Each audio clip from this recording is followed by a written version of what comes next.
Hello, you are about to view the celebration of the extraordinary life of Stanley Crouch held at Minton's Playhouse. During the open mic session, two of our friends spoke, Alina Bloomgarden of Music on the Inside and David Shevin of the Louis Armstrong Educational Foundation. Now, on behalf of Nia Crouch, welcome and enjoy. You've been listening to the Victor Gould Trio. Woo! Thank you so much, gentlemen of the bandstand. So that's Victor Gould on piano, Tamir Sherling on bass, and Anwar Marshall on drums. Thank you, gentlemen. Appreciate you so much. So I had the wonderful pleasure of saying welcome. So glad that you're here on behalf of Nia, of course, who was very clear that she wanted this to be a very special, personal, private, family memorial service to the wonderful, the incomparable her husband, Stanley Crouch. So we're so glad all of you were available to participate, either by sharing a story, telling us a joke, which we would definitely welcome, and also to do your tribute musically. We're just so glad that you're here, and to be in the room, to be a part of the wonderful energy that we are all now feeling as we come to begin the celebration of Mr. Stanley Crouch. Oh, I do want to make a special thank you also to Minton's Playhouse. Minton's, as you know, was hit by COVID like everyone else and couldn't open. And Mondays, they are actually closed. But when I called them up and said that Nia Crouch had reached out to Jazzmobile to see if we would help her organize this, and she needs a place to do this small memorial service. And before I got finished saying what I had to say, he said, Stanley Crouch? Absolutely. So I want to give Raphael a wonderful round of applause, and the team that he had put together to make this thing work so beautifully together. As the saying goes, could not have done it without them, and that is not an exaggeration. So now I have the good fortune of bringing up the gentleman who's going to guide us through the day. He told me not to call him a master ceremonies. He told me not to call him an MC. So I'm just going to call him the multi-Grammy nominated and winning bassist, band leader, the talented educator, the artistic director of many institutions, and he also is the artistic director, along with his very talented wife, Melissa Walker, the vocalist of the Montclair Jazz Festival, and also Jazz House Kids. So by now you know who I'm talking about, the wonderful Mr. Christian McBride.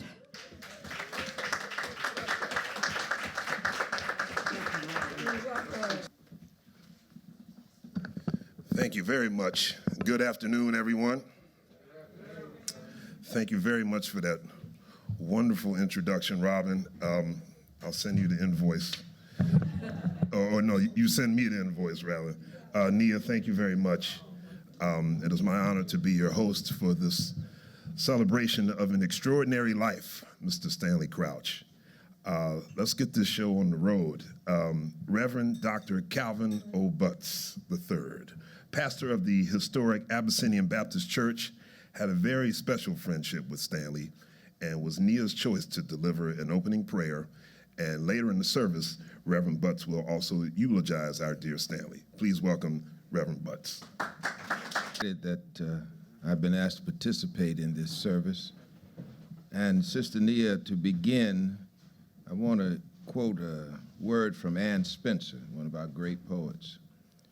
And she entitled this piece, Dunbar. And she said, ah, how poets sing and die, make one song and heaven takes it, have one heart and beauty breaks it. Chatterton, Shelley, Keats, and I, ah, how poets sing and die. Let us bow our heads in prayer. Eternal God, we give thee thanks and praise for the life of our departed brother, who has transitioned from labor to reward.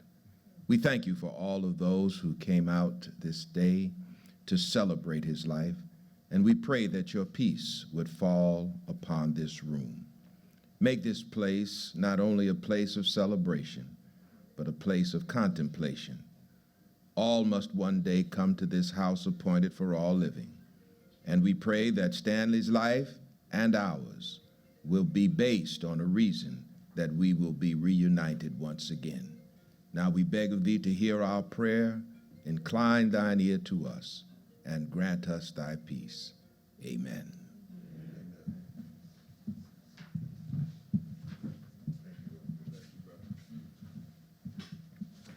Thank you, Reverend Butts. For our first musical selection of the afternoon, I'd like to welcome to the stage the great John Baptiste. Yes, sir.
Mr. John Baptiste, ladies and gentlemen. Lovely, lovely brother. Thank you. It's been difficult to try to think of a couple of stories, much less just one story about Stanley. All of us here knew him, and we all have some great stories. I narrowed mine down to two quick ones. One of my favorite Stanley Crouch stories actually was him not being happy with something that he heard me play. And the insult was so what I like to call absurdly funny. I had to share it with you. I was playing at Dizzy's with a band of mine that was more or less an electric group. And we all know Stanley wasn't necessarily a big fan of electric jazz, or what they call fusion. And so we're playing on stage at Dizzy's, and I could see him milling about in the audience. And I thought, uh-oh, I know he's going to have something to say at the end of the set. And did he? So we finished the set, and he comes backstage and said, "McBride, I need to speak with you." I was like, here it comes.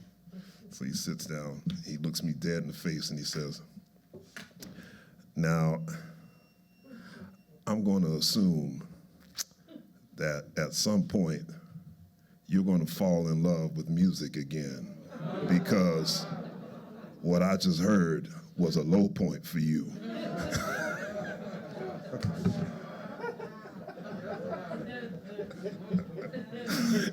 And I reacted just how I'm reacting right now. And he said, "No, I'm serious." And he got up and left. So,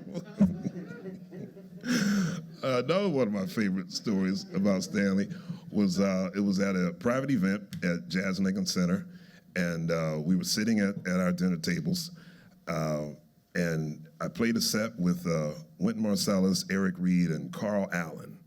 And I'm sitting there, Eric Reed is sitting next to me, and I feel two arms come behind me like this and grabs me. And it was Stanley. He says, "Boy, you sure sound good, man. Can't nobody play like you." But he started tightening his grip. And so, "Thank you, Stanley." He said, "Boy, I ain't never heard no bass played like that, man. I'm telling you, if somebody ever say anything bad about your playing, they gonna have to deal with me." I was like, "Stanley, I can't breathe." And so Eric Reed is hitting Stanley's hand like this. He said, "Hey, you hurting him, man." He's like, "Man, this cat don't know how good he play, man. You just don't know, McBride. You killing." I said, "No, you're killing." You know, so even in a compliment, it could come with a little bit of pain. But boy, we will miss him dearly. All of us who knew Stanley, and we each had our own unique relationship with him. Perhaps you met him through mutual friends, a shared passion for music, the arts, journalism, politics, culture, life itself.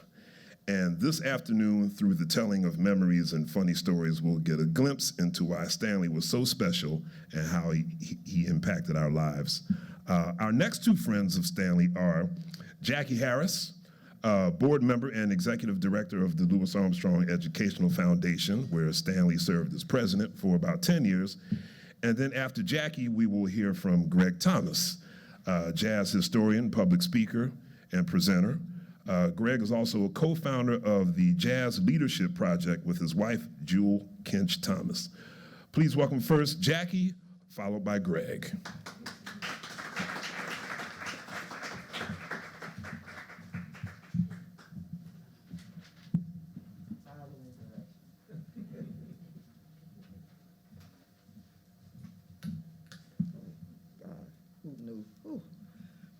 So I met Stanley through Phoebe Jacobs in New Orleans in 1995.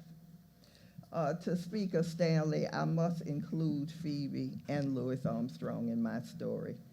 Being from and living in New Orleans, I definitely knew something about Louis Armstrong, but I have to honestly say not really a lot. The one thing I knew was Pops definitely had his fill with New Orleans. And oftentimes, New Orleanians in the city used him when it was to their advantage. I hadn't fallen in love with Pops as I am now. But I think both Phoebe and Stanley are responsible for that. Seeing Pops through their eyes was like getting religion. Oh, you can't hear me, sorry. I could almost say that Phoebe loves Stanley just as much as she loves Pops. I guess Stanley and Pops knew exactly how to handle Phoebe, and you know she could be a handful at times. Many times Phoebe would call Stanley about getting an opinion about something over and over, and we all know Stanley didn't answer that phone all the time, even though he knew you were calling him. She would get upset, but he would charm her with something as simple as saying hello. He was a charmer. I always said, and I've said this to Nia, Stanley to me was like a snake charmer. Phoebe also handpicked Stanley to be the president of the foundation, and actually we all were handpicked by her.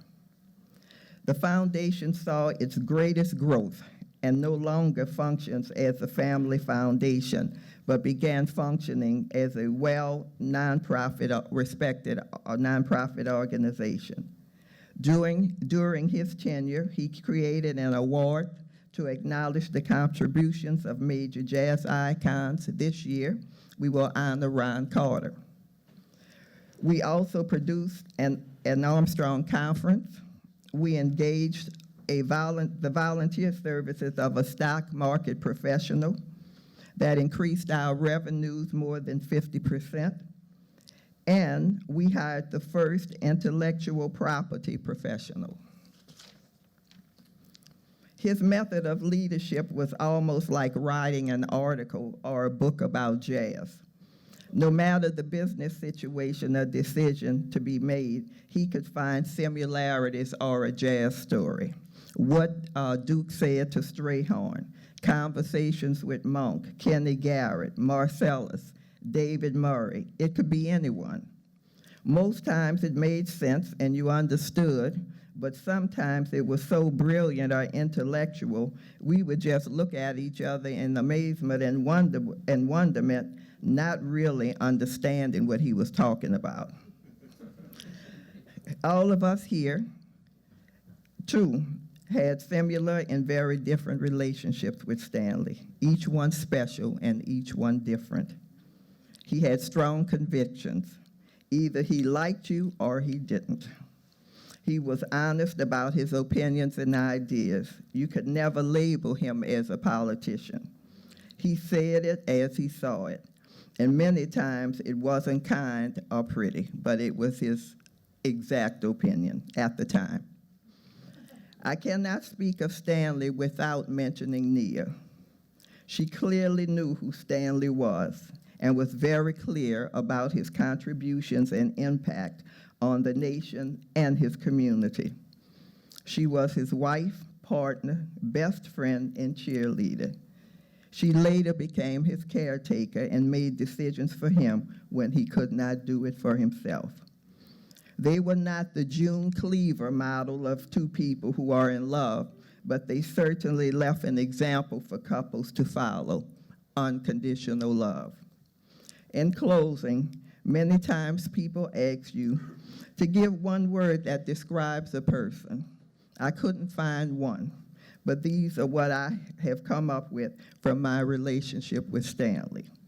Friend, colleague, warrior, loyal, charming, gregarious, and I must quote him, victory is assured.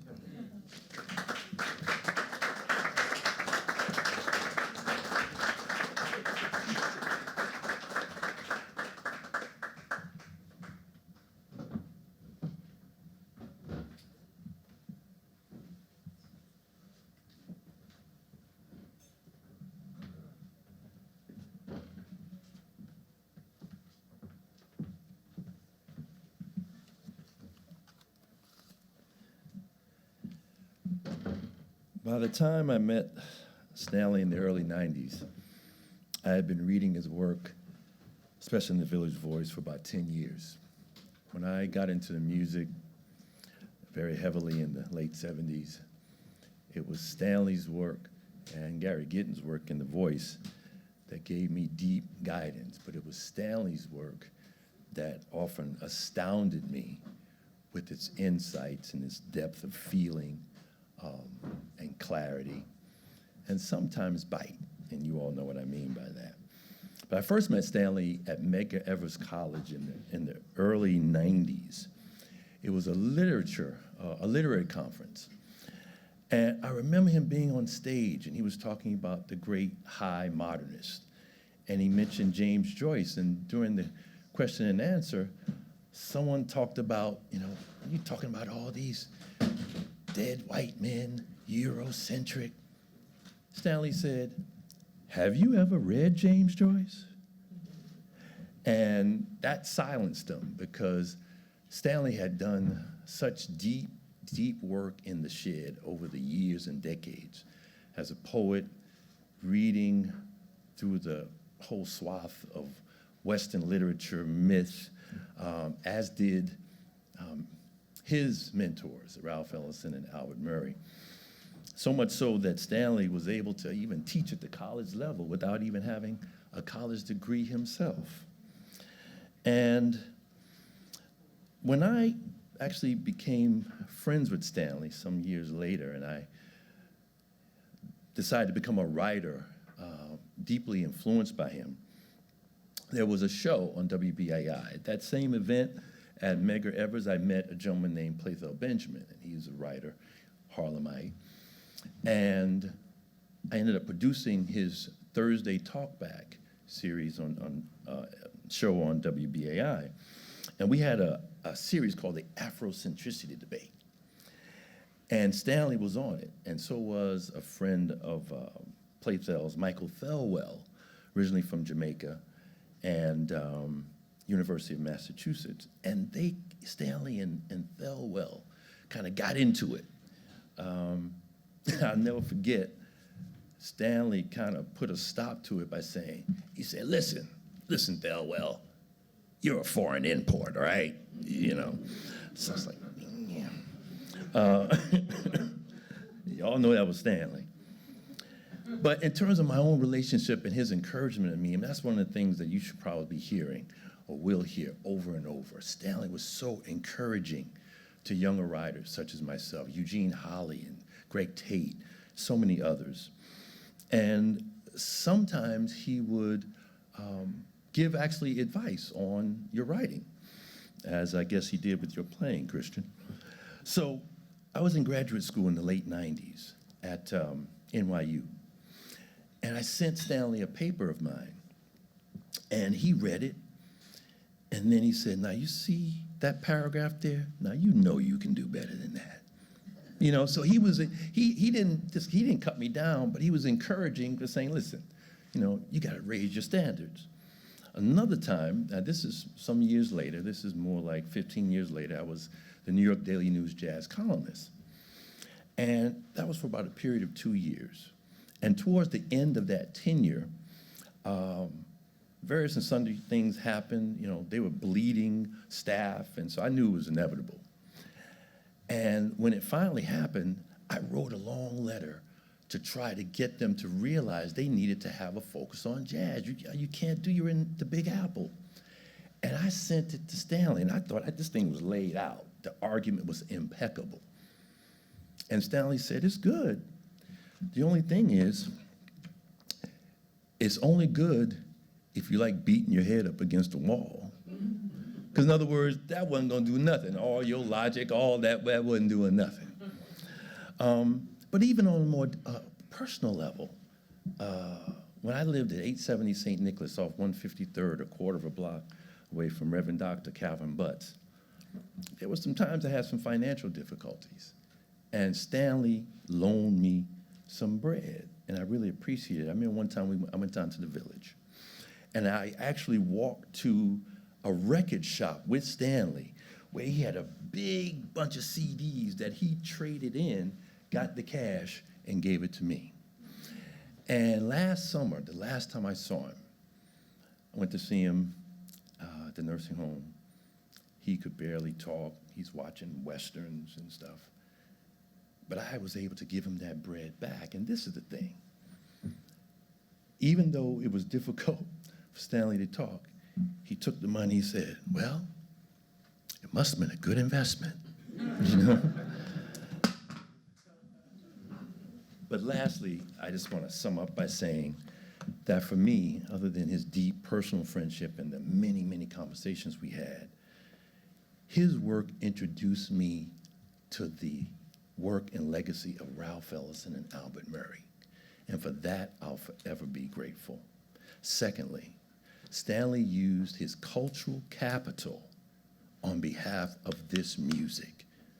And that's something that we all should be forever grateful for. Thank you.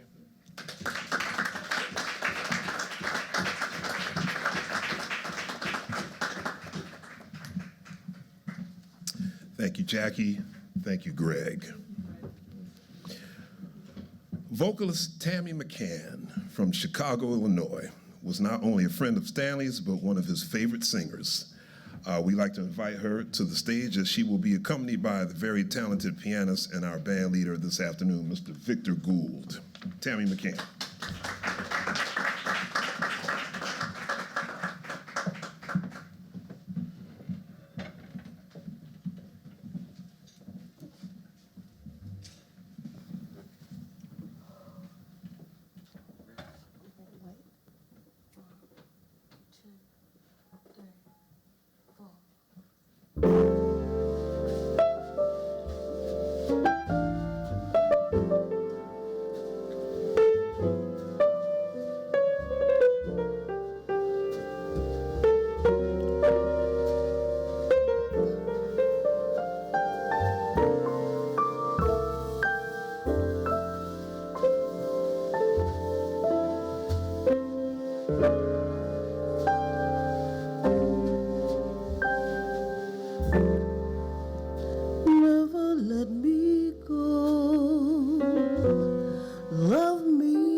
Because of one caress, my world was overturned at the very start. All my bridges burned by my flaming heart. You wouldn't leave me, would you?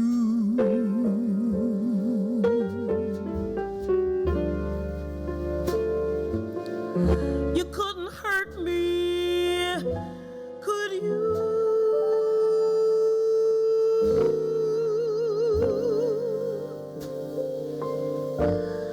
Never let me go.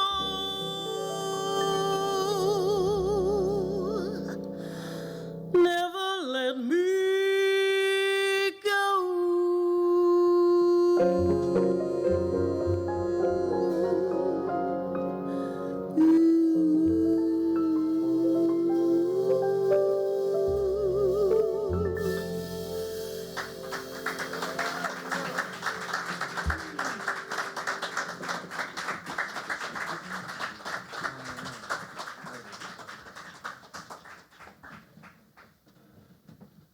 One more time, Tammy McCann, ladies and gentlemen. And the Victor Gould Trio. Thank you, Tammy. The next duo of Stanley's friends are Art Thompson, an investment banker, who will tell you that he is a major jazz fan, and through his love of the music, he developed a friendship with Stanley that grew when Art joined the Louis Armstrong Educational Foundation. And Bob O'Meally, a professor at Columbia University and jazz historian, worked with Stanley when he was a visiting professor at Columbia, and over the years, they worked together as LAEF board members. Please welcome Art and then Bob.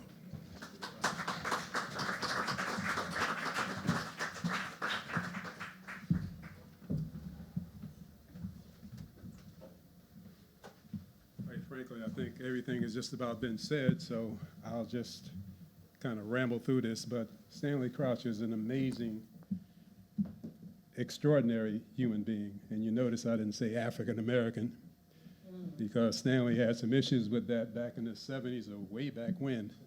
And I'm not sure where it started, but I think it was back during the time when he had some issues with Amiri Baraka, my homeboy. I'm from Newark.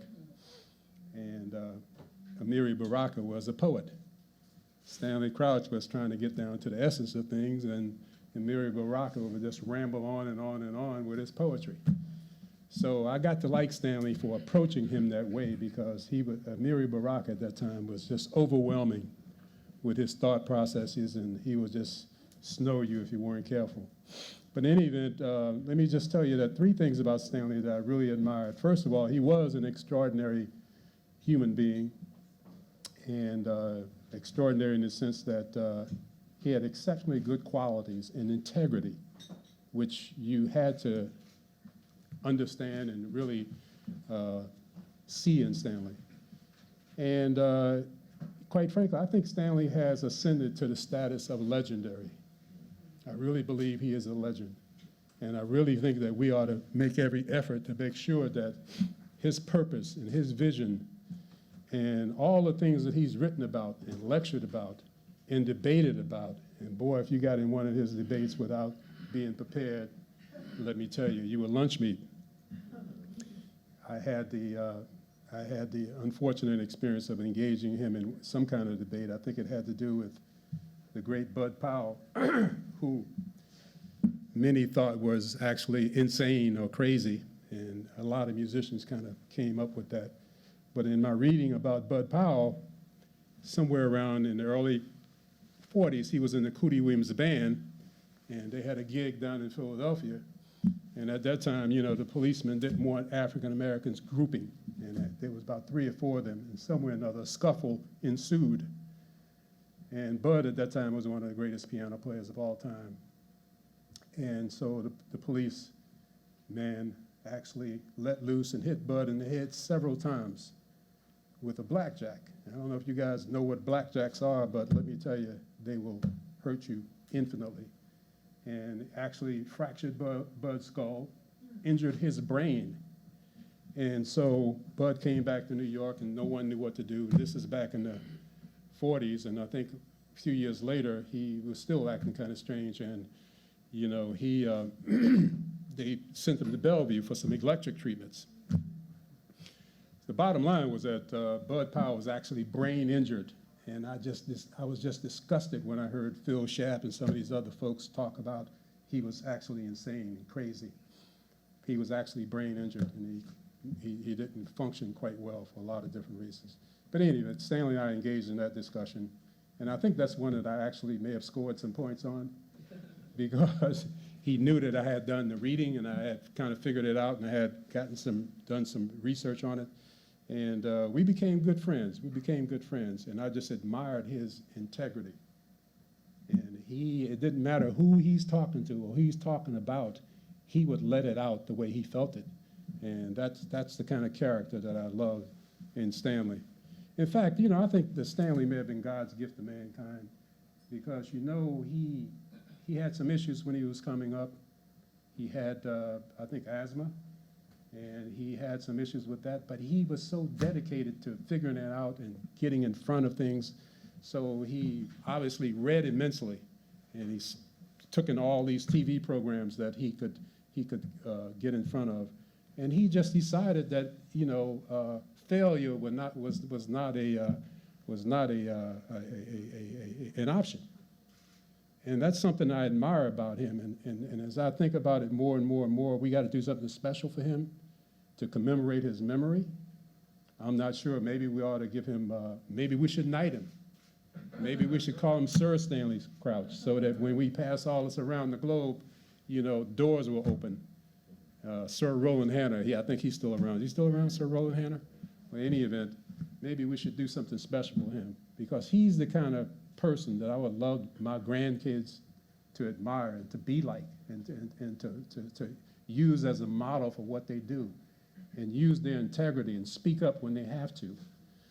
And so, you know, you know, one of the things, this guy has written so much. I thought I knew a lot about Stanley as a friend, but you go to Google. I went there the other night, and boy, I am telling you, there are volumes and volumes and volumes of writings and debates and things that Stanley has done. And I got to tell you, most of it you're going to be agreeing with. So lastly, you know, and I think it's important to understand the fact that, as a buddy of mine who became a minister, Dr. Harold Orr, out in Oakland, who also became a minister, and I told him about Stanley passing away. He had met Stanley, and he said, well, you know what? Stanley has not passed away. Stanley has simply physically transitioned. And that's something to think about. And he said that he's going to be here with you always, and he's going to be here with you now, and he's going to be with you forever. And that's something I truly believed. And in closing, you know, this is the kind of character that Stanley had, in my opinion. There's a brother, and I read this on Google the other night, and this is a long, drawn-out documentary about this guy's interaction with Stanley, who was his mentor. He was training to be a journalist, and he wanted to be involved in writing things about jazz and everything. His name was Eugene Holly. I don't think I've met him. And he said that he and Stanley were down at Jazz at Lincoln Center for a show, and someone walked up to the two of them and said, "There's Eugene Holly, and that's Stanley's protege." And Stanley said, "No, he is on his way to finding his own conception." And Eugene said that made his career. And that was the kind of guy Stanley was. He made careers, and he made people better.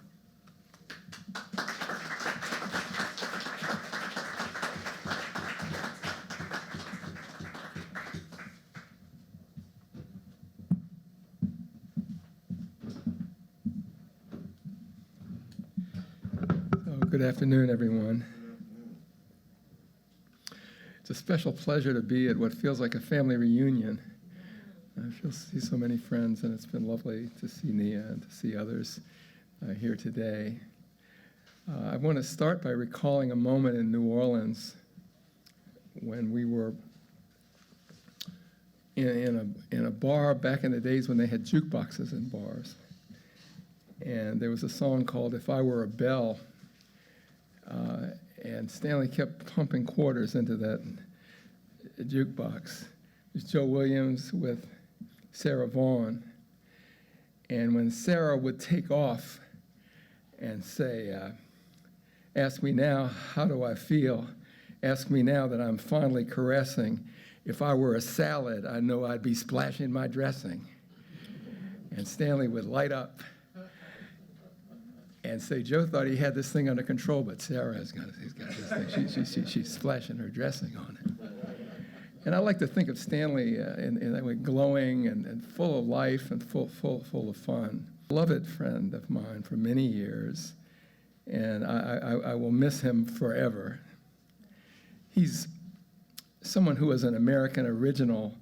You all know people. We all know people who we call unique, and this was one of them. Those who say they knew somebody just like Stanley, you can be sure that they didn't actually know Stanley, because there was nobody like him. He was one of a kind.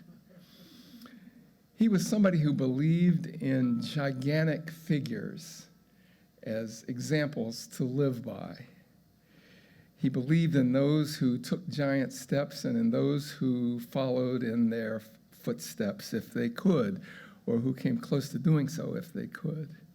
He maintained that great figures in literature, Ajax, Achilles, and whoever you want to name, Hercules, Beatrice, were based on actual flesh and blood people who lived in this world. And so he celebrated the great figures, but he also remembered that there were real people around us to admire and to follow. And he wasn't speaking of the splendid ones of special privilege, the unearned privileged ones, but those who were willing to work hard, people like Ben Webster and Coltrane and Ellington and David Murray and Wynton Marsalis, who worked for what they had and who offered images that we could live by. Stanley once said that, "Robert, how available the cheapest images are. They're all around us through the media. But how available, too, if we want to look for them, are the images offered by this music and offered by the literature that we love." And so what I want to bring forward today is his conviction that we could not only enjoy the music, but we could live in terms of the music. He liked to talk about Ben Webster and how you could hear him in the next room. He's quoting a session where somebody is criticizing Ben, and then all of a sudden Ben felt threatened and stood up and let you feel that rush of air and the kind of robustness of the sound. And Stanley himself was like that. He was a big man who had a robust spirit that you could feel when he spoke. And the idea that the music was not just to be enjoyed, but to be lived in terms of was Stanley. He talked about Coltrane, he talked about Bird. I love that he said that Charlie Parker expressed himself at the velocity of emergency. He said, Someone mentioned earlier the idea, we were talking about virtuosity. And one thing Stanley taught me is he said, Robert, virtuosity and the word virtue go together. It's not enough to be able to just play well and to spill a lot of notes out. But the great ones, the Trains and the Birds and the Lady Days, could make you feel that bigness of spirit and the sense of magnanimity of the human project that goes beyond just the question of sounding good and playing a lot of notes. He admired the fearless constructions and sound of Thelonious Monk, as well as by those less celebrated, the Bud Johnsons, the Booker Littles. He was somebody who had kind touches whenever he signed a book for me. I was always so glad to see that we've been friends since 1968 when we first met, and he would say something personal. But it meant a lot to me then, and it's significant now, that he would sign those books at the end, "Victory is assured." There's a deep spiritual message in that somehow we're going to persevere, and somehow we're going to make it, that victory is assured. He was an eloquent man. He was generous. He was very, very funny. And he lived by art and through art. What choice was there, he said to me, quoting Ralph Ellison at one point, "We either live by music or we die by noise," you like to say. This mighty spirit, inheritor of the mantles of Ellison and Murray and Thomas Mann and Joyce and Train and Bird and Sugar Ray Robinson, he liked to, and Jack Johnson. He was an American original if there ever was one. And I would say Stanley lived. And if he was a bell, as the song said, the brother is still ringing. Thank you very much.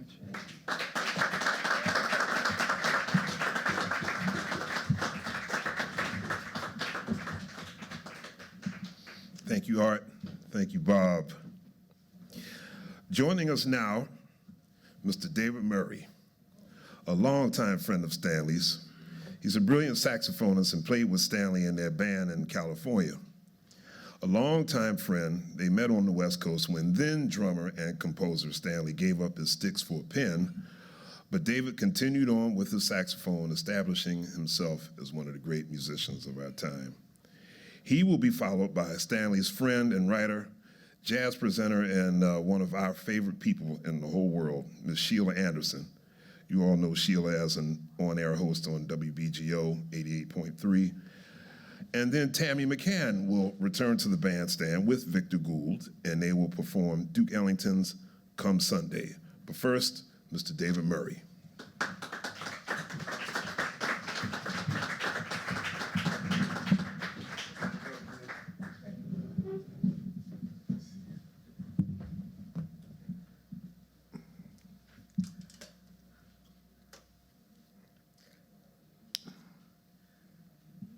Hello, everyone. How are you doing?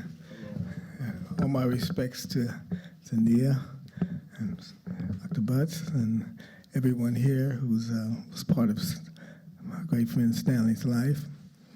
When I met Stanley, I was in high school, and John Payton, who was recruiting for Pomona College, came and recruited me, and he told me about this gentleman, Stanley Crouch, and I got interested in his poetry, and I based my thesis at the time, high school, and on Stanley's book, "Ain't No Ambulances for No Niggas Tonight."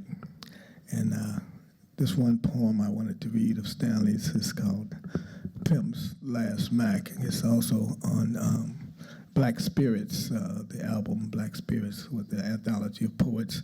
And you could hear Stanley laughing through Amos Moore and all the other poets that were there assembled. You could still hear Stanley's infamous laugh. And at the end of one of the poems, he said cheese, which was something to say at that time.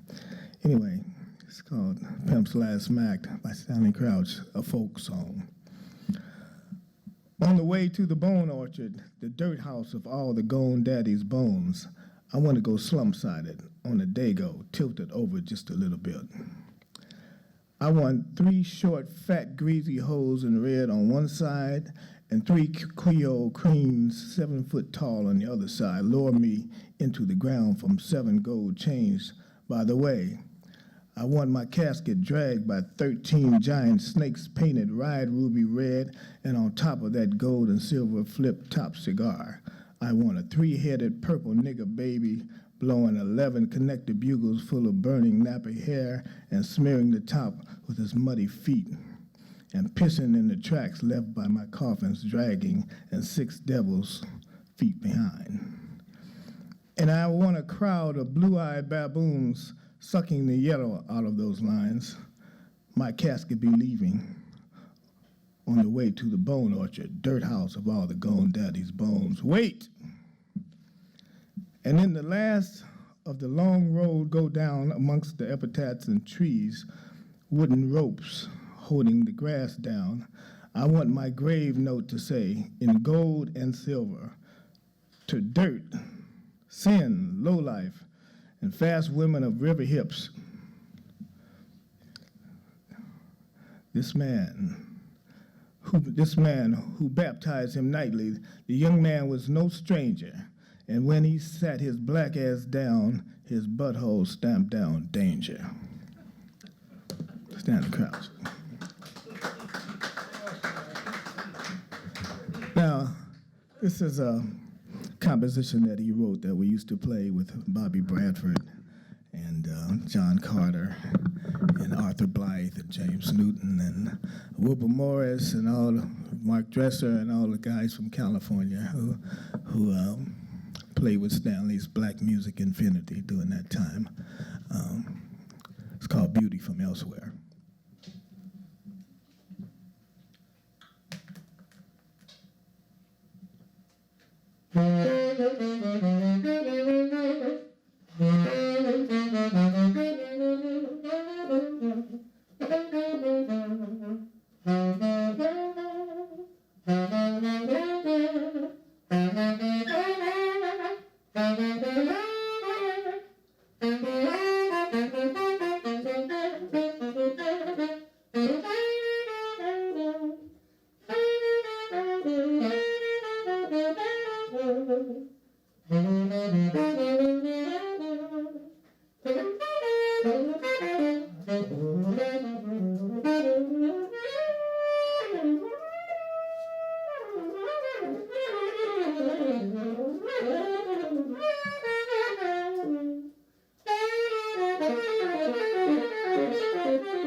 Good afternoon.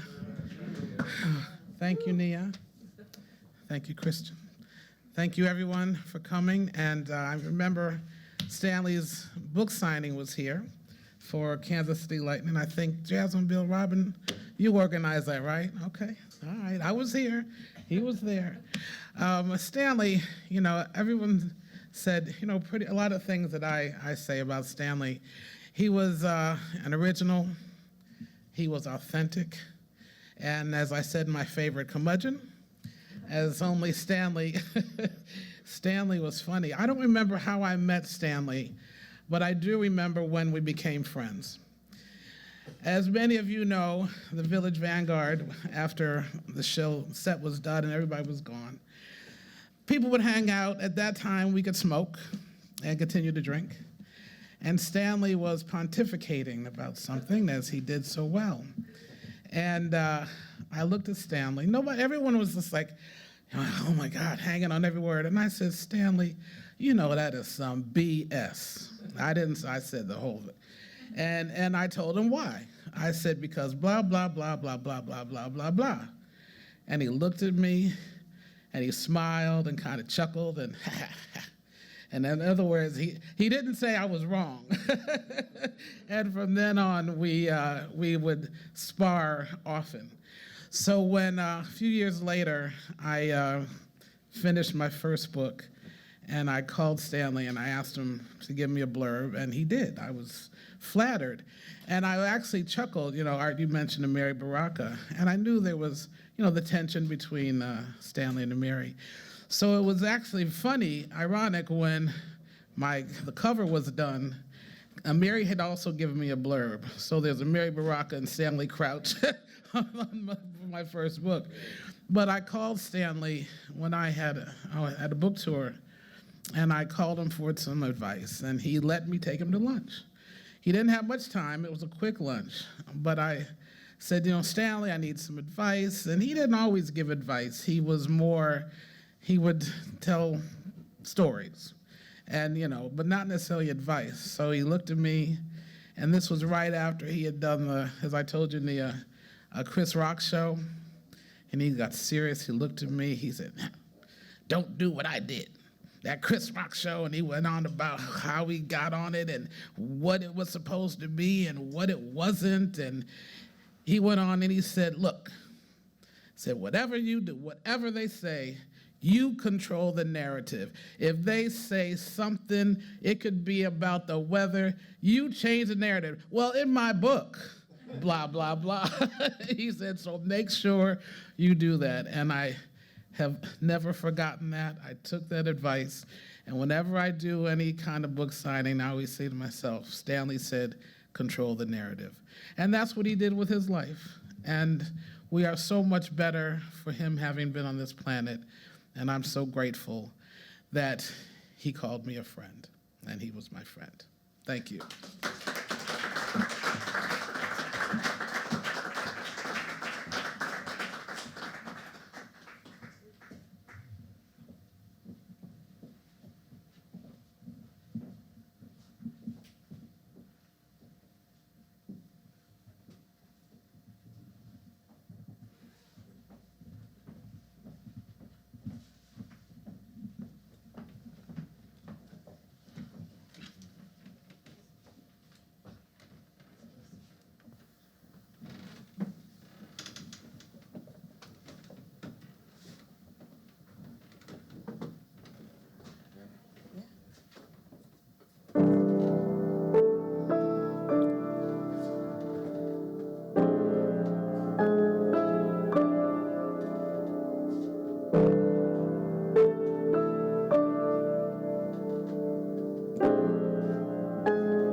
sun and moon up in the sky.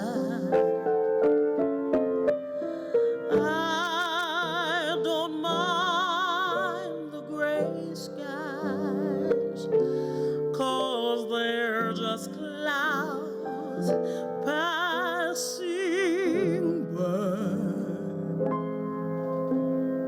Lord, dear Lord above, God Almighty, God of love, please look down and see my people through.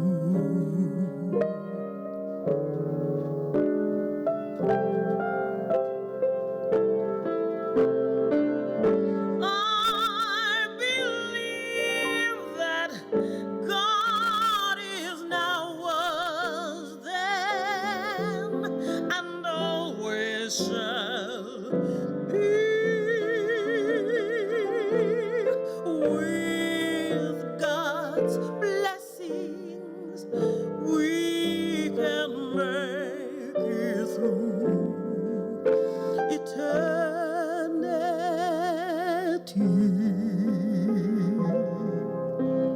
Lord, dear Lord above, God Almighty, God of love, please look down. Oh, please look down.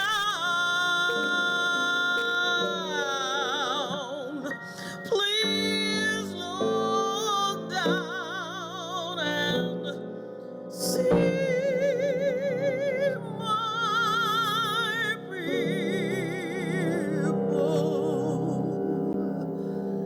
through.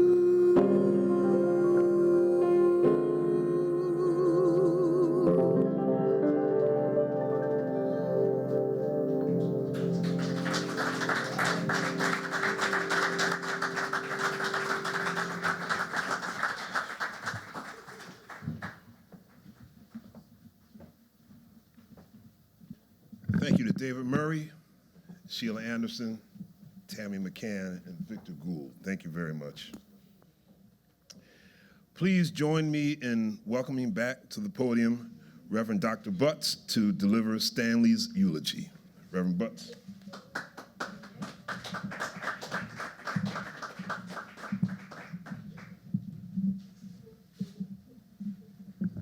Thank you, Brother Mister. I appreciate that. And Nia, as I look across the room, based on the story that you told me about when we first met, I didn't know Stanley had these many friends.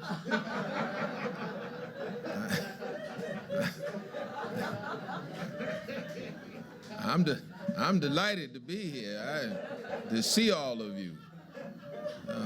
Sheila, you know, thank you for a whole lot. You know what the whole lot is. Just thank you. Love you. Bob, good to see you again. Greg, my God, man. It's been a while, but it's good to see you. Art, I've been knowing him 40 years or better, long time. Christian McBride, I may have met him before, but this is the first time I've been close to him, and I want to just say that, I mean, I love this brother just through his music. It's just, and going home, was that a part of the, or is that your? Yeah. David Murray, man. Yeah, that was a powerful, powerful song. That was just wonderful. Wonderful, man. Wonderful. So listen.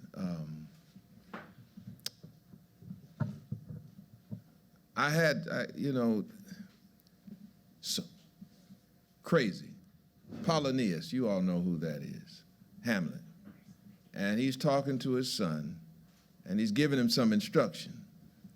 And one of the things that he says to his son is, to thine own self be true. And he said, and it follows, as night follows the day, or day follows the night, that be false to no one. Now, Stanley Crouch was a man who was true to himself. He did not ever hold his tongue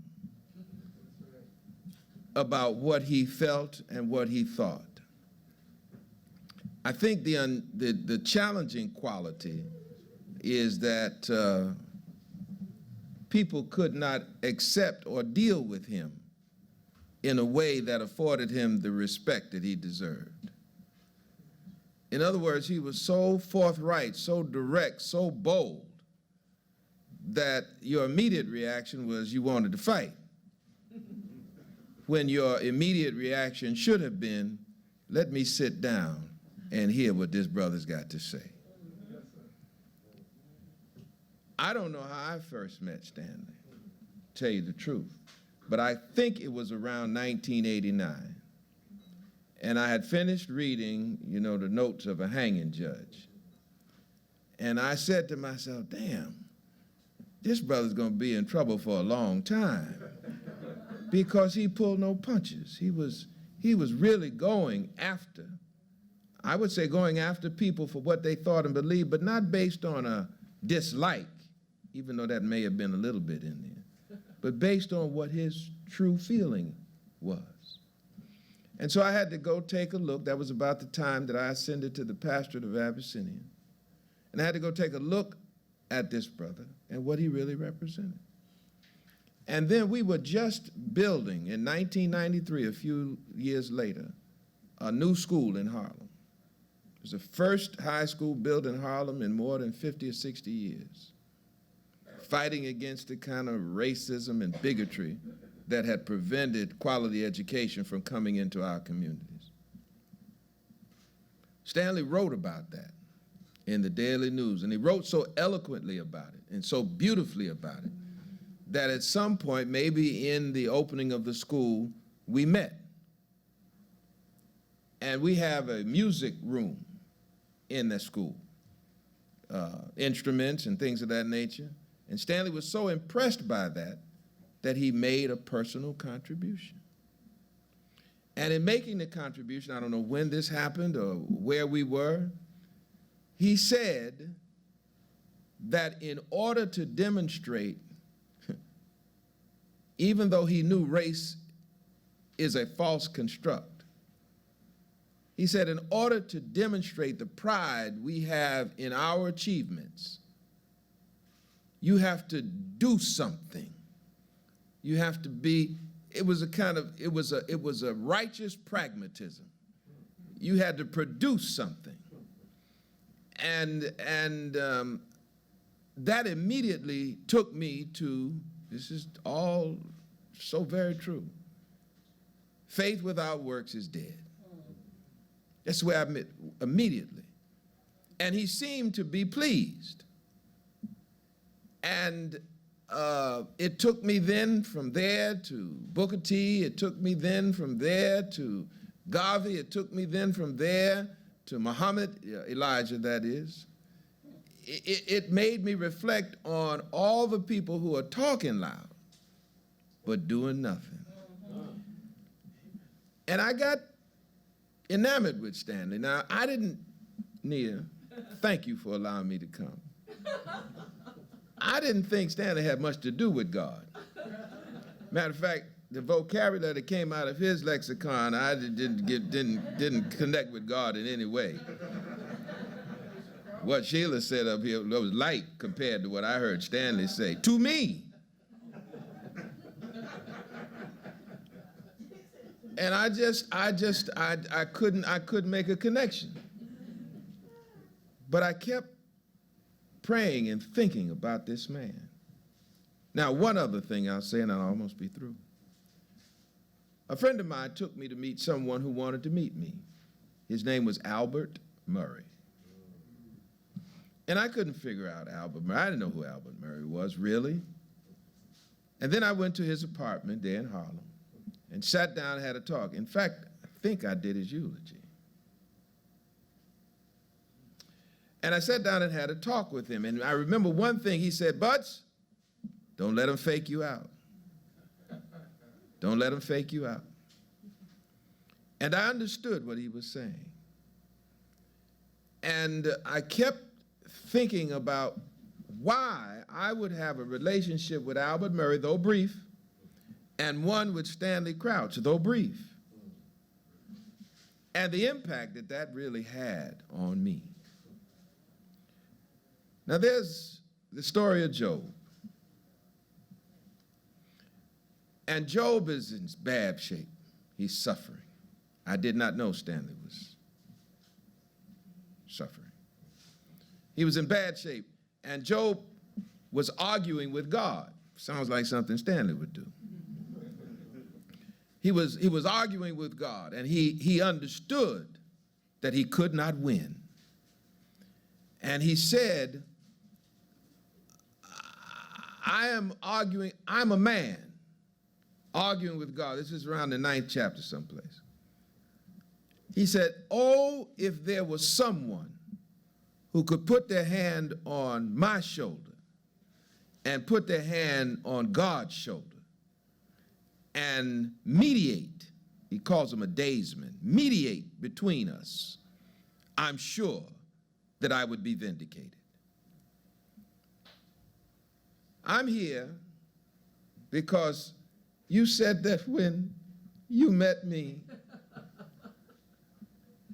I said, looking at Stanley, God have mercy on you.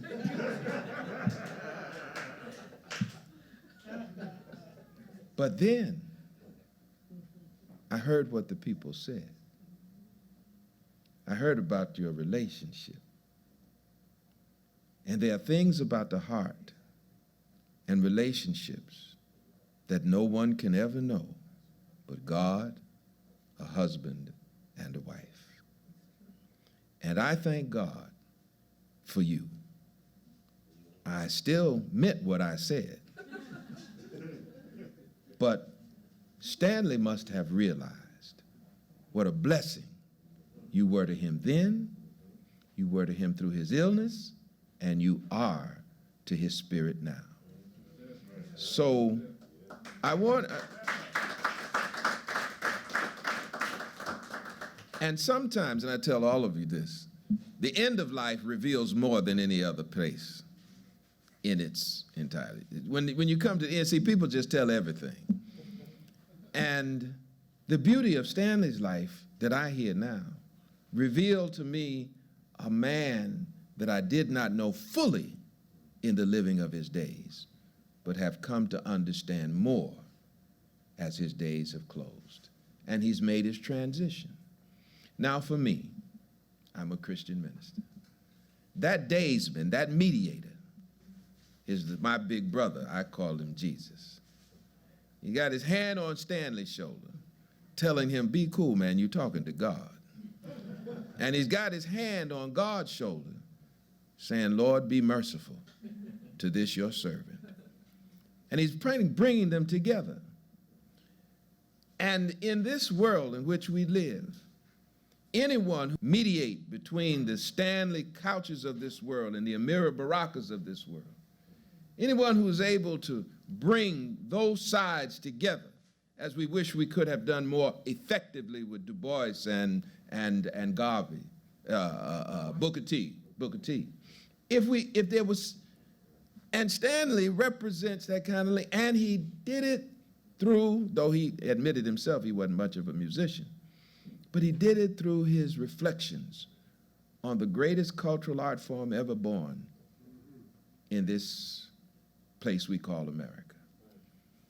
And it was Du Bois who said, our subtle sense of song has given us the only truly American music, our only truly laughter and pathos amid its mad money-getting plutocracy. Stanley represented that fine, fine contribution. And so I would say, and if you know me, Nia, I don't do this, because we cannot judge I cannot lift a man up to heaven or pull him down to hell. But if I could risk a moment to just veer a little bit from my normal posture, I would say that there's a place in the kingdom for Stanley. I would say that there's enough grace in this world for a kind of foul-mouthed jazz critic, you know, who was just as to his enemies as he was loving to his friends. I would say that there's a place for somebody like Stanley. And if for no other reason, it is because perhaps you were by his side. But I think that we can find other reasons that he complimented young jazz musicians, that he put his hand on a brother like Wynton, that he might have known the genius of a John Baptiste. And he was able to articulate for centuries to come, hopefully, centuries to come, for young people to understand the brilliance of his contribution. I've got to go back now and read more of Stanley. I've got to find out more about him. I wish I could have known more about him in life. But that's all right, because the ancestors are there, and he's hovering over us. And I will always respect the kind of love and appreciation he gave to me. I hardly knew Stanley, but he liked the pragmatism. He said, build a school. That makes sense. Got a music room in it. Yeah, that makes sense. Here, take some money. Greg I've known a long time, and when he told the story about Stanley lending him money, that touches you way down. And when people like that come along, there's no room in hell for that. There's no room in hell for that. Because that's love. And he was true to himself. And the Lord appreciates that. Just like Job. Job couldn't box. His arms were too short to box with God. But the Lord knew one thing, and I'll close with this. The Lord knew one thing. He could trust Job. See? You know a lot of people that you like. Am I right about this? But you don't trust. They're your friends, they hang, but you don't trust them. The Lord could trust Job. And we, if I've learned anything here today, because of his honesty, his brilliance, because of his commitment, his courage, we could trust Stanley. We might not have liked what he had to say, but you could trust that he would tell you the truth based on his perspective. So, beloved, I think that our brother deserves all the accolades and praise we can give him. I'm just sorry that we couldn't be in Abyssinian and fill it up with what I'm sure would be many more friends that are here today. I'm just sorry that we couldn't have the big musicians and all of that we could do, if we really got together. But I'm thankful to Robin and everybody who helped to put this together, and Bob, all who worked. But yet and still, in this brief few moments, my eulogy for this brother is that he was a gem, a jewel, a treasure, something that we should all admire and lift up for a long time to come. I think, was it Claude McKay, was it? He said, and yet do I marvel at this county color. Thank you, Bob. And yet do I marvel at this curious thing, to paint a poet black and bid him to sing. Oh, but this brother did sing. He sang so sweetly and so beautifully, and there's so much of his music we have yet to discover that it has made us all better. So, Nia, God bless you. Thank you for giving me this opportunity to say a good word about my brother. I wish I could have known him better, but I will tell you this in my role as a pastor. If there's ever anything that you need or anything that we can do for you, I am available to you as long as this life shall last. God bless you, brother. God bless you, brothers and sisters.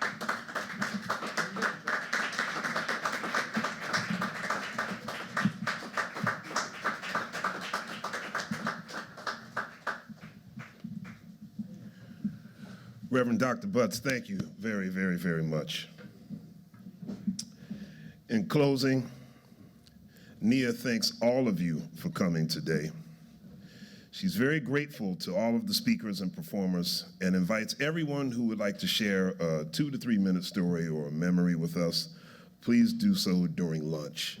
The mic will be open starting around, say, 3:15 or so. Now it is my pleasure to introduce our final performer and speaker of the afternoon, Stanley's dear young friend, Mr. Wynton Marsalis.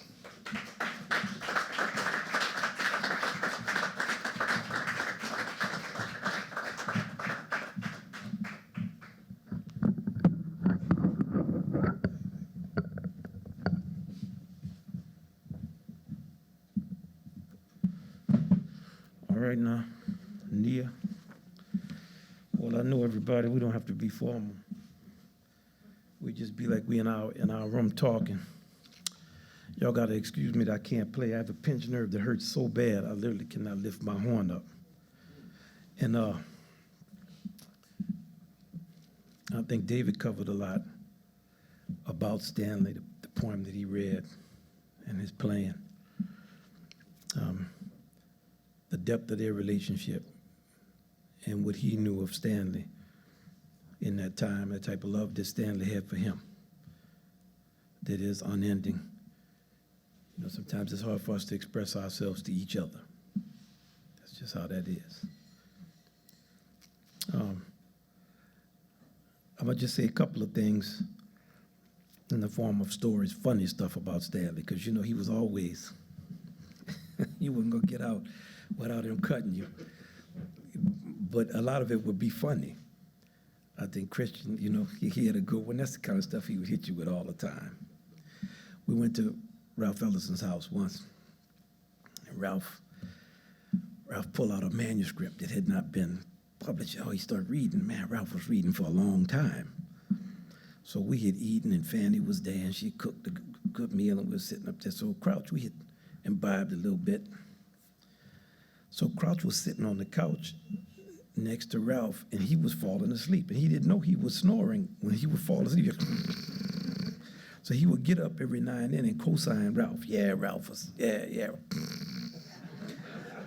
So Fanny started just laughing and laughing, and every time he would do it, she was so glad to see Ralph being disrespected because people were always bowing down to Ralph. So finally, you know, but Ralph kept reading. So I said, wow, Ralph's just gonna keep reading, even though Stanley sleeps. So this went on for a good, now keep in mind, we had been there for a good 3 hours. So I laid down on the floor. I was just laying down on the floor listening to it, and Stanley then, yeah, Ralph. Finally, Ralph finished what he was reading, and Stanley woke up and said, yeah, that was magnificent. And Ralph said, well, which part of it did you like? And Stanley said, well, I just have to digest it and think about it for a little while, and I'm gonna get back with you on what I liked. And that was how he was. You know, he was always quick on his feet. And I can remember when he had the stroke, I could tell something was wrong, because you can have strokes and a person does not know you've had a stroke, because you'll be the same except for one thing. And I talked to him every day for, 30 years or something. Eventually we started arguing so much about what he was writing, we said we have to stop talking to one another. This is too much arguing. We wake up in the morning and argue for an hour. This is too much. But I noticed that when I was talking to him, he would have a conversation in which he didn't tell me in some way that I wasn't shit. So I said, wait a second, something is wrong. Right? You don't just break a habit like that. And then he had another series of strokes. Then it was clear, you know, Stanley was struggling. So Stanley would still send me articles, and it would be long sometimes. But I would read him, whatever he was working on, I would read it. And the last thing he sent me was in 2017. It was deep into it, and a lot of it was kind of incoherent. So I said, man, I'm reading this, but a lot of this stuff is incoherent. He said, well, I had strokes. I said, maybe the stroke is affecting you. He said, well, your music is incoherent. Have you had strokes? So, yes. He was always like that. Okay, now this was right before he went into, I will give you two, 3 years ago. So on a serious note, another story about him was, I had gone up to see him, maybe Jen and I went, I don't know, maybe it was, how long ago, Jen? We saw Stanley? No, it was just recent. This is before Aaron Deal and I went. So Aaron Deal, fantastic young piano player, he was sitting out listening to me and Stanley go back and forth, mainly just ripping each other. He said, damn, I didn't know y'all, that was the vibe y'all were on. I said, man, that's all we ever did the whole time I knew him. He insulted me and I tried to insult him. So I brought along some music. I know he loved Betty Carter, so I played some Betty Carter for him. And he was struggling just to come up with sentences. He was pulling at his clothes, like, you know, people when they have been struggling with Alzheimer's, dementia, he was pulling on his clothes and stuff. So I put this Betty Carter on, and he was listening to it. You know, he started smiling. So I couldn't get coherent sentences out of him. So I asked him, "Do you want me to turn this Betty Carter off?" And he looked at me and said, "Fuck no." And now the last thing of a story I'm gonna tell is that while I had been talking to Nia, you know, how is Stanley? What's going on with Stanley? Stanley got COVID, you know, what's happening with Stanley? So we touching base with each other to see what's happening with him, what we need to do. So Stanley was hanging in there. We had a good 4 or 5 months that we were thinking, okay. Then I had a dream with Stanley on a Monday. Man, it was so clear that when I got up, I could swear like I was talking to him. It was exactly like how we're going back and forth, except he told me, he said, man, you know, I was afraid to leave. He said, but I'm not, I'm ready. I just got stuff I need to work out with Nia. That's what he was telling me in the dream. So when I woke up that day, I called Nia. You remember? I said, Nia, I think he's gonna die on Wednesday. I think it's maybe a day or two. I had a strange dream with him where he told me, and I wasn't in America. Then when I landed, the plane landed, I'm so afraid to fly. When the plane landed, I got the call from Nia telling me Stanley had passed. So it was a strange. It was on Wednesday. Right, it was on a Wednesday. We just talked about it. So one thing Stanley hated, he would always say, let's go to see this. Let's go to this memorial. Let's go to this for this person. Let's do this for this. He was always about going to the hospital when people were sick, writing people when they had problems, going to every memorial. He would be there. And he would talk about the greatness of the people that we were seeing, and it didn't matter whether they liked him, whether he liked them or not. He put all of that aside. And he was consistent across all those years about it, the respect he would show people when they were struggling, when their health was not good. But he hated when he would go to a memorial and somebody talked about themselves. We're gonna go to another memorial and have 50 people get up and talk about themselves and what they did. Talk about the person you're talking about. So when I played Ralph Ellison's memorial, he requested that I play Black and Tan Fantasy. So last night I started to look through all of the last stories I had from Stanley. And man, I came upon the last thing he sent me. It was called Black and Tan Fantasy. And I took it out and I edited it, but it's still a little long. And I thought, should I just cut it down to the last paragraph? Then I thought about Stanley and I said, no. I'm gonna make y'all hear me read this. I'm not gonna read the whole thing, because I did edit it quite a bit, which he was not averse. Very interesting. Stanley would give me stuff sometimes and say, edit it. I say, you sure? He said, this is what you need me to do with your music. I said, but when I edit it, you're going to come back and you're going to be, and you know, sometimes if he asked me to edit something and I was in, he would not go back on that edit.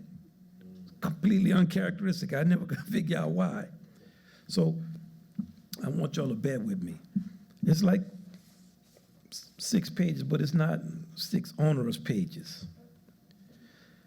This is, before he sent this to me, we had a conversation about the character who he was writing a letter to was Argentinian. Is the man's name, I said, is his name Borges or Borges? He said, did you read it? I said, is the man's name Borges or Borges? Did you read it? Okay, now I'm reading it. I had read it. Dear Borges, I am disturbed, quite disturbed. But I can assure you, amigo, that I did not wake up this morning as La Cucaracha. My enemies can keep the soles of their shoes and their fly swatters to themselves. Someday, perhaps, but not this day.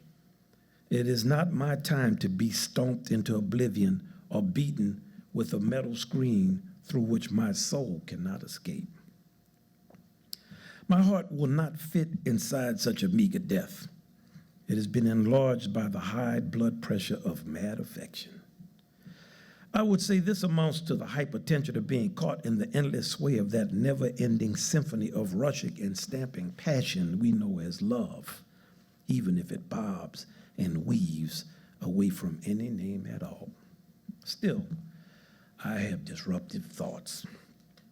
I am surrounded by black and tan fantasies.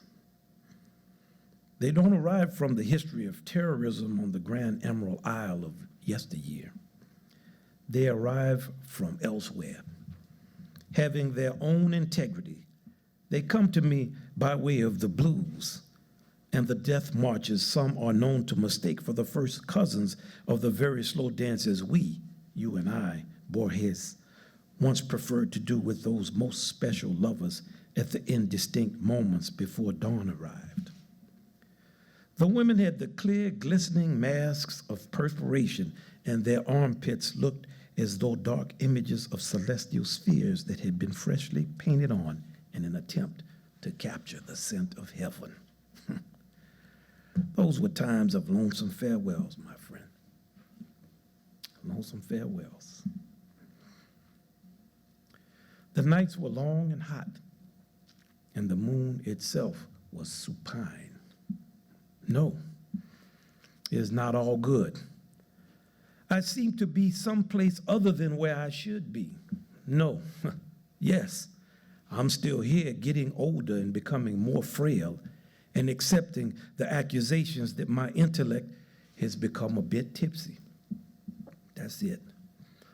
Now we know the problem. Accusations. I'm looked upon as a stuttering pig for my theories. Me, Borges, a Looney Tune, as they call what they consider my condition.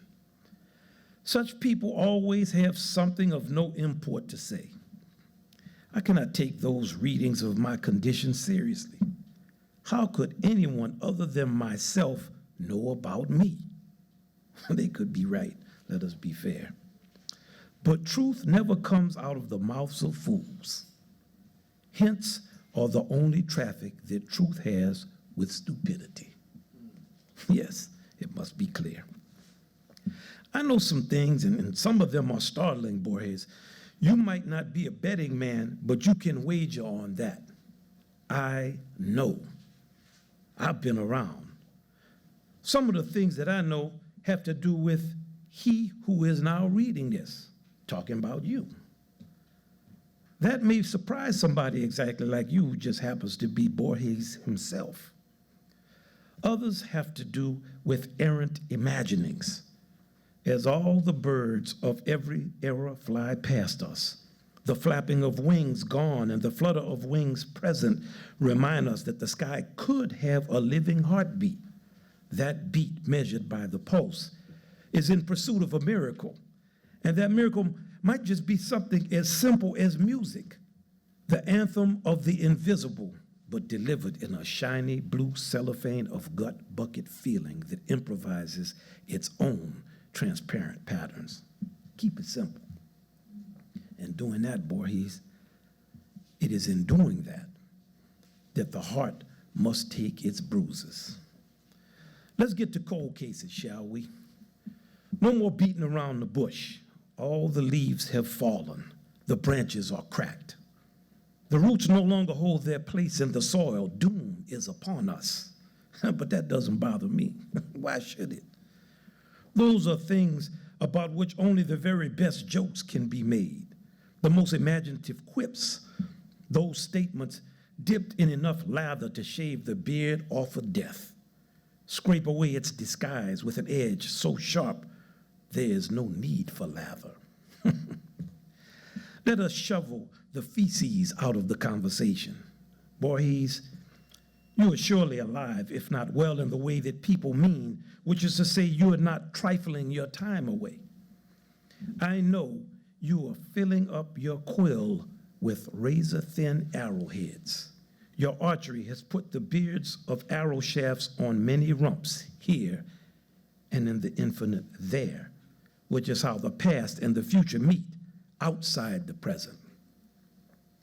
It is you who live there, whom legend lifts with unavoidable boulders in order to gain the strength for the story.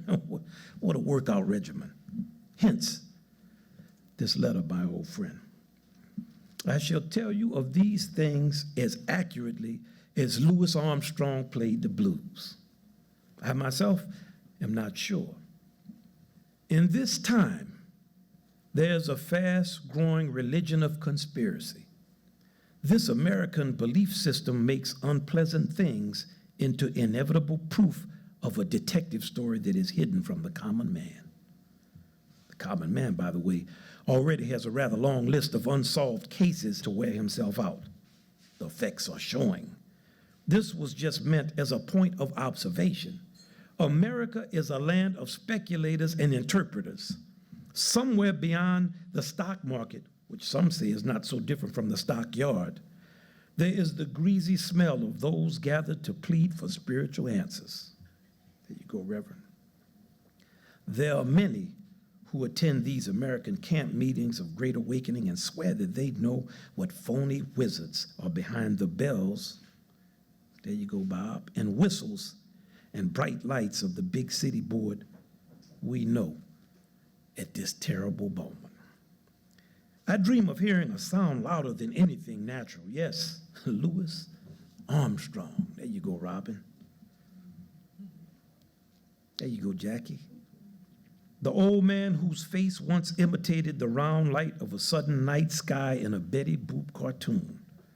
This son of voodoo in back-of-town New Orleans surely mopped his brow as if preparing it for the inspection given to the deck of a mysterious steamboat coming round the bend. Easy does it. Easy is the feeling of shimmer. He was familiar with the demands of this gig in the dream library of babblers and bullshitters. This bandstand beyond the back door was no stranger to his feet, oh sure.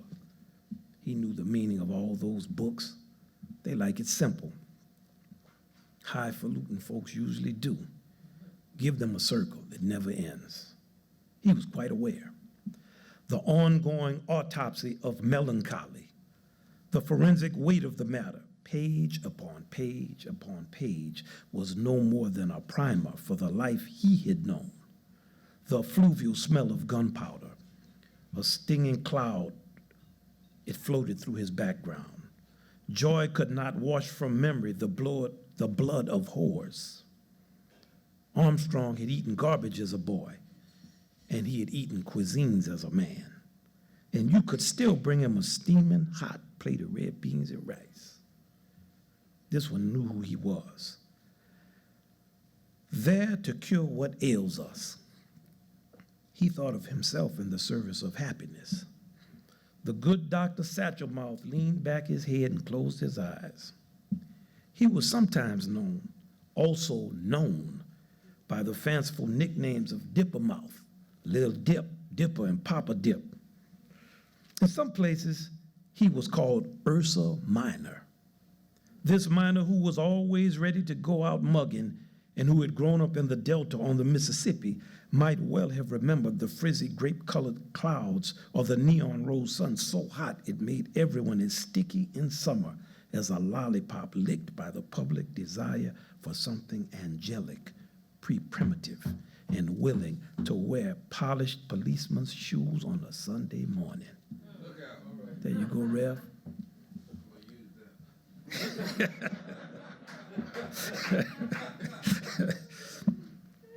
A crucifix and a Star of David hanging from his neck.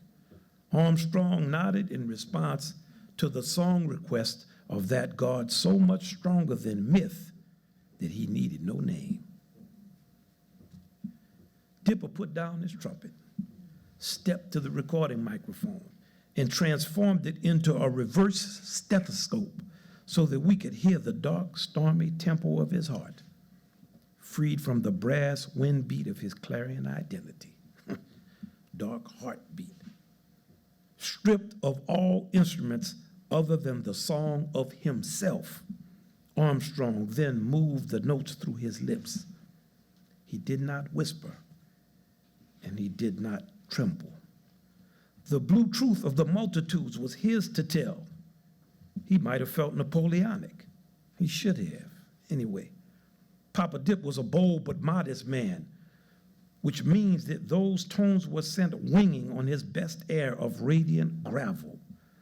Such a very special ending was delivered as his eyeglasses glittered in the light of the studio library, and the plaid simple shirt he wore proved that he too approved of all squares. Everybody heard it. Do nothing till you hear from me, and you never will. The distances heard that song. As above, so below. North, south, east, and west met on the tango rhythm that begins. First of all, W.C. Handy's The St. Louis Blues. You know, the way they played it back in old New Orleans. That is what the distances knew. The distances had always met, and the dark beat slowly marching and muttering under the dirge that called everyone home as the dead were buried above ground, embroiled, entombed, you might say. Handkerchiefs were used to muffle the snare drums as they spoke of the recently departed. Some felled by a shiv and the liver. You could hear the song forming like a cloud in the distance. Flee. As it came closer, flee as. The point at which it was much nearer. Flee as a bird. That's what it was called. Feeling that shining Armstrong gravel as it showered down, as it fell upon them like a wizard's magical bits of hard, shiny saliva, all of them, the muckety-mucks, the suckers, the mugs, the saints, the central committees of all sins great and small, those who disguised their blessings as kisses, and the deaf who would hear, the blind who would see, and the cold who had always wished for the pain that would define the heat of life. Everyone fell to their knees in darkness. Each was finally burdened. They were burdened because they were aware of being trapped in flesh, and they knew that was an acute condition. They were burdened by the emotional motors of sensibility. They all formed a choir babbling in the chill wake of light. One could hear profoundly urgent prayers. They hissed like whispers just above silence, begging the black and tan air for the mercy of an illuminated ebony that has no color and that has proven, at least since men began to measure time, that silence is the best insurance policy for a secret. Well, perhaps that's true. Perhaps. At least we know this. It is not the quiet gold bullion sitting coldly in the soundless caravan traveling across an infinity of sand dunes, but it is the smoothly shaped nothingness upon which the wagon trains roll.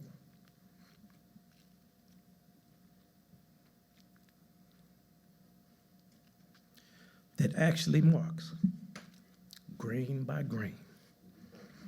The blue dimensions of our meandering passage. And that wildly fleeting moment of demented magic is known by the name of life. That's who Stanley Crouch was.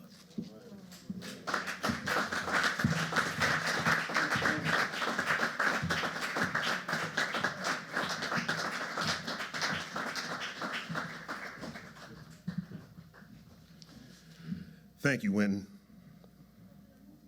In closing, I'd like to quote Stanley.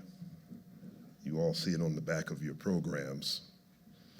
That quote is, "Our jobs as writers and thinkers in the time is how to bring about the occasions that let people have the first-person experience or the metaphoric experience that allows them to see human continuity as opposed to total threat, total willingness to do violence. Victory is assured." Stanley Crouch. I've been your host, Christian McBride. Thank you very much. Thank you, Nia. Thank you, Nia, for keeping me connected to this, and also Lauren Schoenberg for keeping me in the loop, and of course you, Wynton, for connecting me with Stanley in the first place. Before the first season of Jazz at Lincoln Center, I told you I wanted to have informative program notes, and people could learn about the composers, the music they were hearing, and you said, like the Philharmonic, he said, call Stanley Crouch. The first time I met Stanley was at a Max Roach demo in Tower Records, and that was the beginning of a life-changing experience and an irreplaceable jazz tutorial. At the end of many a workday at Lincoln Center, I'd meet Stanley at the Vanguard or Sweet Basil's or the Blue Note, or all three, and then end up at Bradley's. I'd be out till 2 in the morning hearing jazz. I don't know how I kept my job. Hearing Stanley's passionate and visceral response when the music came together just right truly opened my ears. And thanks to being shepherded along with him, I not only had the privilege to hear, but also experience the deep humanity of so many greats, Benny Carter and Tommy Flanagan, Billy Higgins, Abbey Lincoln, so many. I was just thinking that Stanley died before any of us, but the words, his spirit lives on, are so real to me. While he was sick, and I lost my sister this year also to something like dementia, and when they're sick like that, their spirit is faded, but now, and I was feeling when I'd be out in a jazz club, I'd have this sharp pang to realize Stanley Crouch will never be out and about again, those places that he inhabited so fully. But now I feel his indomitable spirit, and I hope we all do here today. It'll never be gone. I'm sure he's here right now. Thank you, dear Stanley, for all you gave to me, to all of us, and to so many more. We really love you. I just wanted to say one thing. When he wrote those program notes, when we did another tribute to him at the Jazz Museum a few years ago, and I forget, Mr. Ward said, my God, we should share these. So I took a copy of the program notes that Stanley wrote for the first program at Jazz at Lincoln Center on Thelonious Monk and Bird.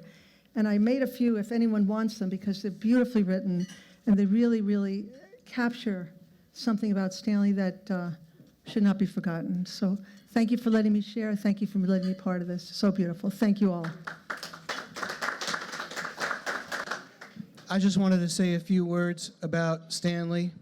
I've known Stanley, gosh, I can't even think how long, ever since I started attending board meetings of the Louis Armstrong Educational Foundation. But the truth is, my relationship with Stanley started when I was in graduate school at the City University of New York, and I would read his articles in the Village Voice, and I would write angry letters to him about how he didn't understand jazz. And then he actually wrote back to me. And that was kind of a great moment, because I was trying to convince him that it was okay for bass players to play in the thumb position when they play jazz. And he was all about how it has to be all in the mud. So it was the first time that I actually got a response from someone. And then all of a sudden, I found myself at Armstrong board meetings on a regular basis with this person with whom I had strictly had an epistolary relationship with. And there he was saying my name to me. And I don't know how any of you feel about that, but when someone who you look up to, someone you treat as famous, says your name, that's the most magical thing. When he'd look at me with that kind of voice and go, David, I thought, wow, I'm a grown-up now. So for me, it was an incredible experience getting to be at these board meetings and seeing how Stanley worked, not in front of the typewriter, not in front of a television crew, but where we had to get things done in the name of pops, in the name of jazz. And to that, for that experience, I'm going to always be grateful, and I'm going to take that with me because I saw how a person was able to bring really varying ideas together for a singular purpose, and that was always the legacy of Louis Armstrong, and to that, I'll always be grateful. Bless you, Stanley. Thank you.